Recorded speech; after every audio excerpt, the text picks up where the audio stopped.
June 6th, 1944. The beaches of Normandy are a cathedral of noise.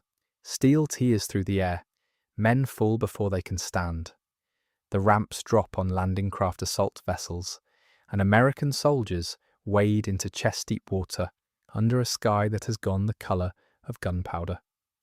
Among the chaos, the wet sand, the screaming and the silence, something catches the eye of a sergeant from the 1st Infantry Division.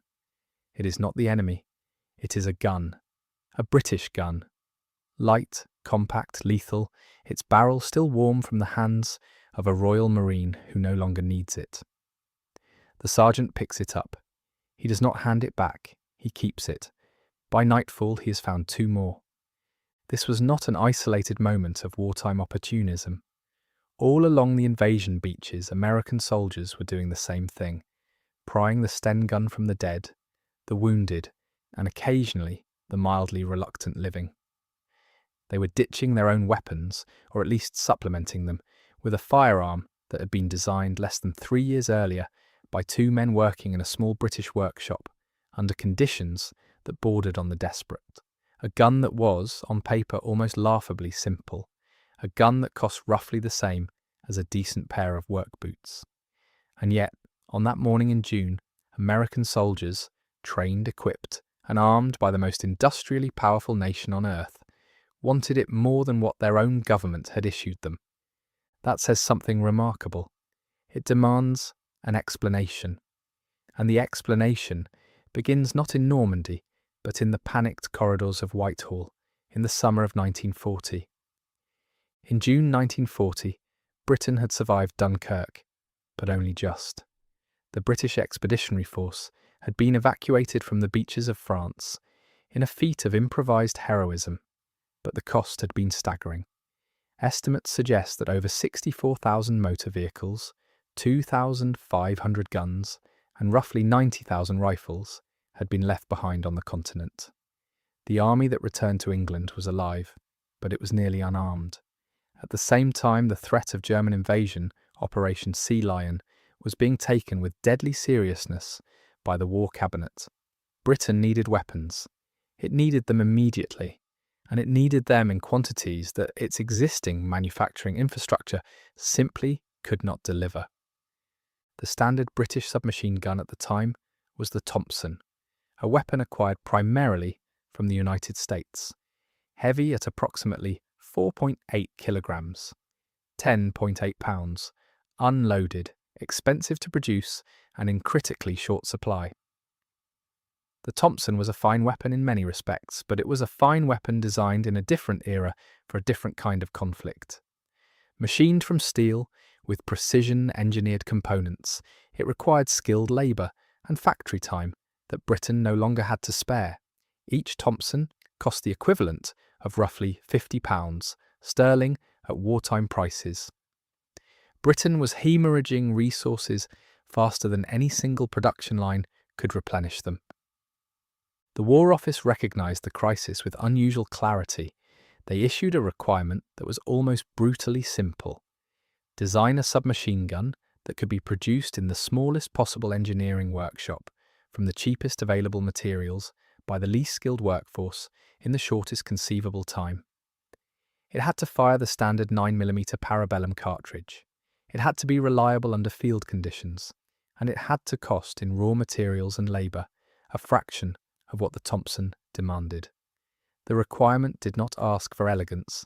It did not ask for refinement. It asked for a weapon that could be pressed into the hands of a Home Guard volunteer by Tuesday. It was an almost impossible brief. The best firearms engineers in the world spent careers chasing the balance between simplicity and reliability. Reducing a weapon to its absolute mechanical minimum risked catastrophic failure in combat. Too many moving parts and you lost the cost advantage. Too few and you lost the gun. Somebody had to solve this, and the people who solved it were not, by the standards of the weapons industry, obvious candidates. The men responsible were Major Reginald Vernon Shepherd and Harold John Turpin, working at the Royal Small Arms Factory in Enfield, a facility with a production heritage stretching back to the Napoleonic Wars, but in 1940 under enormous pressure, to reinvent itself at speed. The two men combined their surnames and the name of the factory to produce what would become one of the most recognisable acronyms in British military history, the Sten gun. S for Shepherd, T for Turpin, EN for Enfield. The design philosophy of the Sten was, by any conventional measure, radical. Shepherd and Turpin essentially stripped the submachine gun concept down to its absolute mechanical skeleton. The weapon operated on what engineers call the simple blowback principle, one of the oldest and least complicated firearm operating systems in existence. When a cartridge is fired, the expanding gas pushes the bullet down the barrel and simultaneously pushes the bolt rearward against a return spring. The spring then drives the bolt forward again, chambering a fresh round from the magazine. No rotating bolts, no gas ports, no complex locking mechanisms. The elegance, if you could call it that, was the total absence of elegance. The body of the weapon was a simple steel tube, roughly 76 centimetres, 30 inches long, in its Mark II configuration, with a barrel that unscrewed for cleaning or concealment. The magazine, a horizontal 32-round box protruding from the left side of the receiver, was itself stamped from sheet metal, double-stacked, requiring no specialist tooling to manufacture. The pistol grip was skeletal. The wire stock folded. In total, the Sten Mark II contained approximately 47 separate components, compared to the Thompson's 78. The entire receiver was a tube of seamless steel pipe that could be sourced from virtually any industrial supplier. Workshops making motorcycle parts, bicycle frames, and domestic plumbing had exactly the right equipment. This was the critical insight. The Sten was not designed to be made in a purpose-built armaments factory.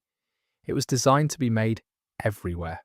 Production spread across hundreds of small engineering workshops throughout Britain, garages, machine shops, bicycle manufacturers, ironmongers.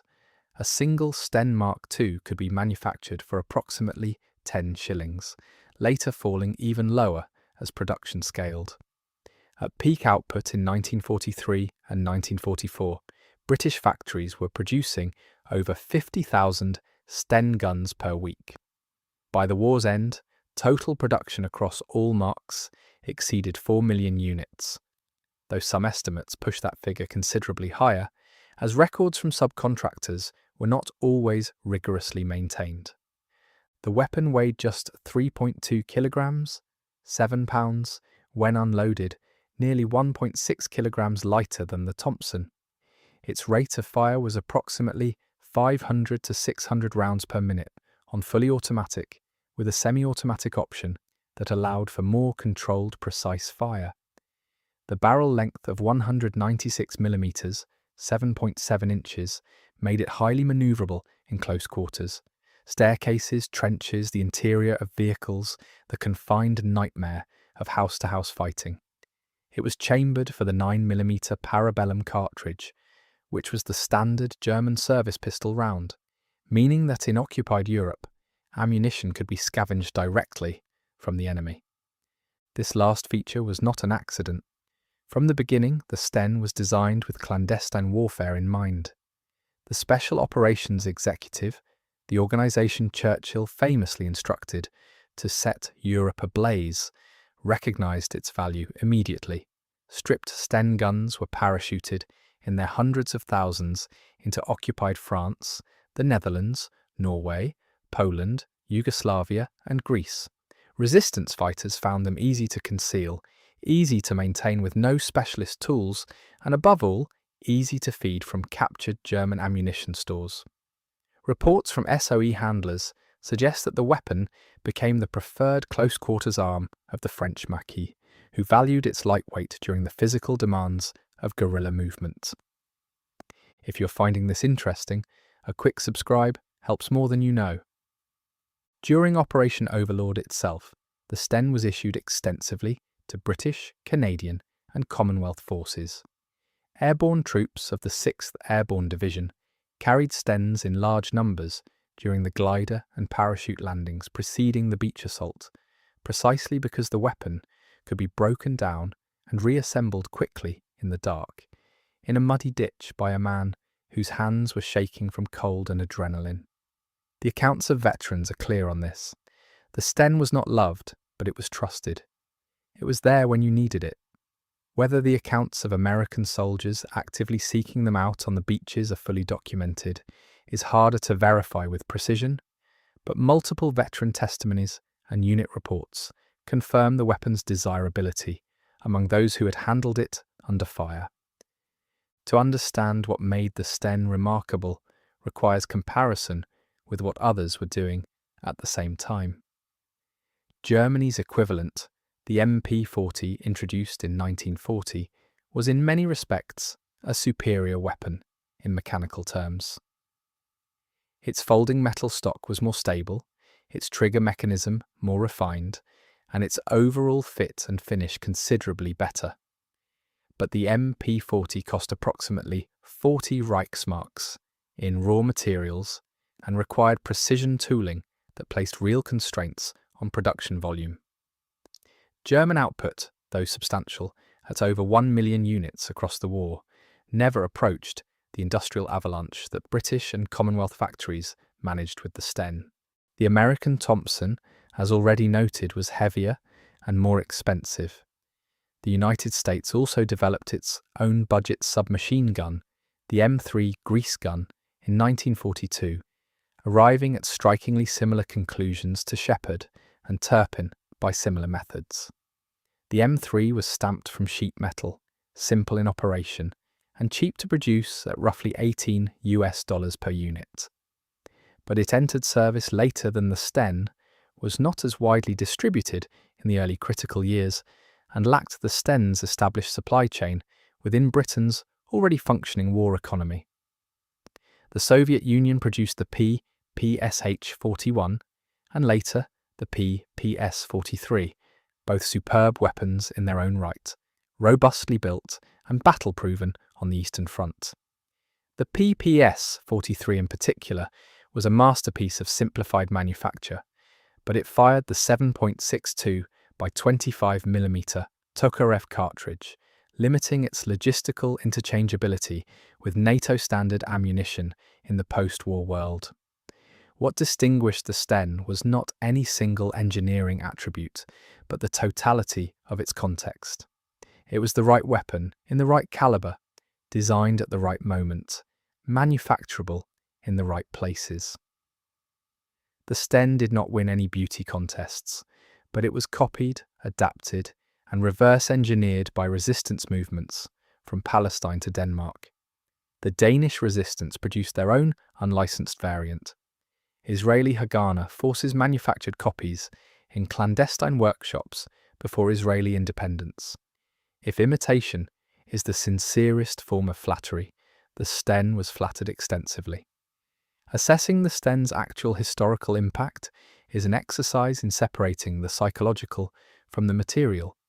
In purely statistical terms, it is difficult to quantify how many enemy combatants were killed by Sten fire, how many resistance operations were enabled by its presence, how many occupiers lay awake in their billets because they knew that a weapon costing 10 shillings could be pointed at them at any moment by any civilian on any street corner. What is certain is that the Sten changed the calculus of occupation. Before it, arming a resistance fighter required shipping a complex, expensive weapon across thousands of miles.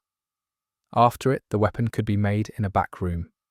The Sten remained in British service well beyond the Second World War, seeing action in Korea, the Malayan Emergency, and in various colonial and post-colonial conflicts through the late 1950s. It was not officially replaced in British service until the L2A3 Sterling submachine gun, itself a direct descendant in design philosophy, entered full service in the 1950s. The Sterling would go on to serve the British Army until 1994, a lineage stretching directly back to a sketch made by two men in Enfield in 1940. Surviving examples can be found in numerous collections. The Imperial War Museum in London holds several marks of Sten, alongside examples of the weapons it was designed to replace, and the enemies it was designed to defeat. The Royal Armouries in Leeds holds further examples. For those interested in handling replicas, deactivated examples regularly appear at auction, testament to the sheer quantity that were produced. 4 million weapons do not disappear entirely.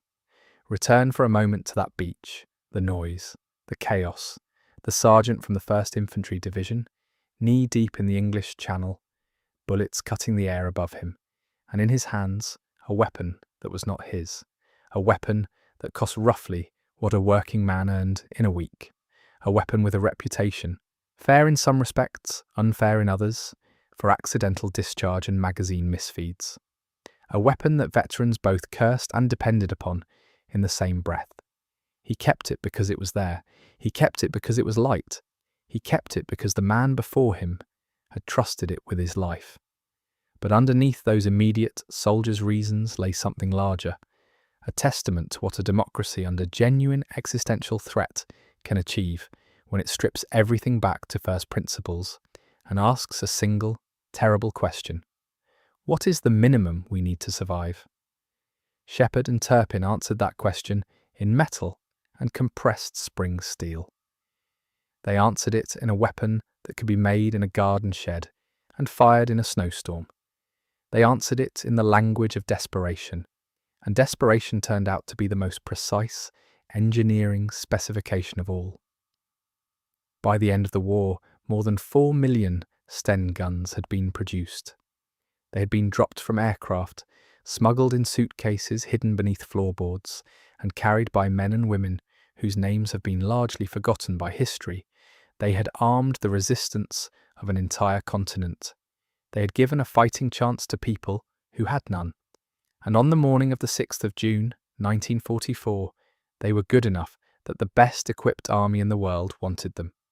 10 shillings, a steel tube, 2 names from a factory in Enfield. Sometimes that is all it takes.